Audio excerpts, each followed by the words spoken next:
California Supreme Court saying there's no presumptions allowed in any criminal trial. There are presumptions allowed in civil trial, but not in criminal. In criminal, there must be absolute positive. They can't presume anything. The prosecution must establish all underlying facts, elements essential to the accused's guilt, beyond a reasonable doubt. The burden of proof is upon the prosecution to prove every single element of the alleged offense and not use presumptions in lieu of physical evidence. The prosecution, who has the burden of proof, is mandatorily required to physically produce all the evidence that would sustain a conviction. Thus, the use of presumptions are extremely prejudicial to the accused in the instant case. Judge in Santa Barbara accepted this judicial notice. Upon due cause and proper showing, the following order is made to the prosecuting attorney and their witnesses. It is hereby ordered that each and every element of the case must be proved with admissible evidence that no presumptions will be allowed. Judge says, I'm not going to sign that.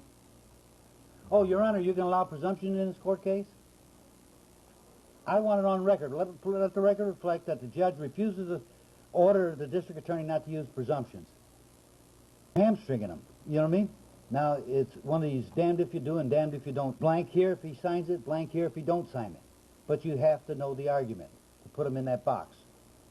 You keep putting the judge in a box.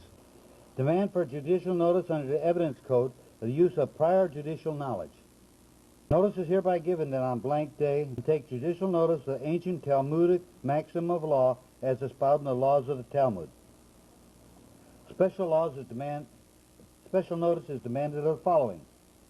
And the Latin phrase there. It matters not what is known to the judge if it is not known to him judicially. This maxim of the law is currently approved in U.S. v. Lewis, 833 Fed 2nd, 1380. The court held that it is error for a judge to make conclusions based on his personal knowledge. That's what the court said. Can't use his personal knowledge.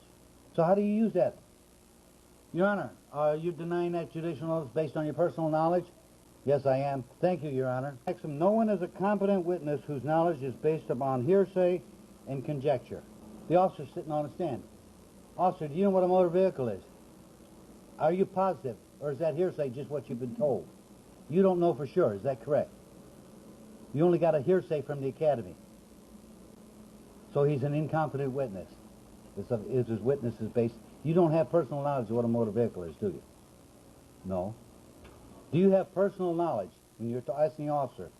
You always ask the officer, do you have personal knowledge, blank, blank, blank? Do you have personal knowledge what a motor vehicle is? If he doesn't have personal knowledge, how can he figure out what a motor vehicle is to give you a citation? The court is requested not to utilize any prior acquired knowledge and to be completely neutral, fair and impartial in all respects, and to make his decision based upon the law and the evidence presented during trial. If there's no evidence presented in trial, he can't convict. He may, but he can't. But when you go up on appeal, there's no evidence in the trial record. And a motion to return household goods mistakenly taken as equipment. They took his unlicensed truck out of his driveway. Out of his driveway. And he went into the watch commander and explained to him that this was household goods and it was not business equipment. It was private property. It was not a motor vehicle.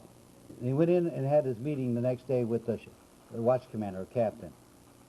The captain wrote him a letter and told him to go and drive his household goods out of the impound lot free of charge, no towing fee, and apologize for the sheriff's department. Read the whole thing at your own, that the automobiles are household goods. They are not business equipment. See, the government can impound any piece of business equipment out there, but they cannot go in your house and take your refrigerator out of your house without a search warrant. It means if your car is a household, classified as household goods, it can not be seized. But if you call it a motor vehicle or a vehicle, you just shot yourself in the head. You can't use that term. Wash it out of your mind. You just like washing your mind out of Title 26 out of your mind. You wash the term motor vehicle, vehicle, and driver out of your mind.